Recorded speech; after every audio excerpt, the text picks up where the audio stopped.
بسم الله الرحمن الرحيم. تبارك الذي بيده الملك وهو على كل شيء قدير، الذي خلق الموت والحياة ليبلوكم أيكم أحسن عملا وهو العزيز الغفور، الذي خلق 7 سماوات طباقا ما ترى في خلق الرحمن من تفاوت فارجع البصر هل ترى من فطور ثم ارجع البصر كرتين ينقلب إليك البصر خاسئا وهو حسير، ولقد زينا السماء الدنيا بمصابيح وجعلناها رجوما للشياطين وأعتدنا لهم عذاب السعير، وللذين كفروا بربهم عذاب جهنم وبئس المصير، إذا ألقوا فيها سمعوا لها شهيقا وهي تفور تكاد تميز من الغيظ، كلما ألقي فيها فوج سألهم خزنتها ألم يأتكم نذير، قالوا بلى قد جاءنا نذير فكذبنا وقلنا ما نزل الله من شيء إن أنتم إلا في ضلال كبير، وقالوا لو كنا نسمع أو نعقل ما كنا في أصحاب السعير، فاعترفوا بذنبهم فسحقا لأصحاب السعير، إن الذين يخشون ربهم بالغيب لهم مغفرة وأجر كبير، وأسروا قولكم أو اجهروا به إنه عليم بذات الصدور، ألا يعلم من خلق وهو اللطيف الخبير، هو الذي جعل لكم الأرض ذلولا فامشوا في مناكبها وكلوا من رزقه وإليه النشور،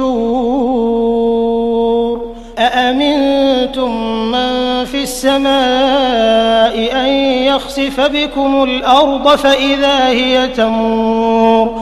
أم أمنتم من في السماء أن يرسل عليكم حاصبا فستعلمون كيف نذير، ولقد كذب الذين من قبلهم فكيف كان نكير، أولم يروا إلى الطير فوقهم صافات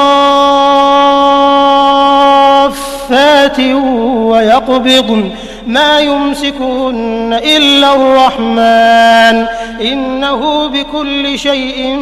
بصير، أمن هذا الذي هو جند لكم ينصركم من دون الرحمن إن الكافرون إلا في غرور، أمن هذا الذي يرزقكم إن أمسك رزقه بل لجوا في عتو ونفور، أفمن يمشي مكبا على وجهه أهدى أم من يمشي سويا على صراط مستقيم، قل هو الذي أنشأكم وجعل لكم السمع والأبصار والأفئدة قليلا ما تشكرون، قل هو الذي ذرأكم في الأرض وإليه تحشرون، ويقولون متى هذا الوعد إن كنتم صادقين، قل إنما العلم عند الله وإنما أنا نذير مبين، فلما رأوه زلفة سيئت وجوه الذين كفروا وقيل هذا الذي كنتم به تدعون، قل أرأيتم إن أهلكني الله ومن معي أو رحمنا فمن يجير الكافرين من عذاب أليم، قل هو الرحمن آمنا به وعليه توكلنا فستعلمون من هو في ضلال مبين قل أرأيتم إن أصبح ماؤكم غورا فمن يأتيكم بماء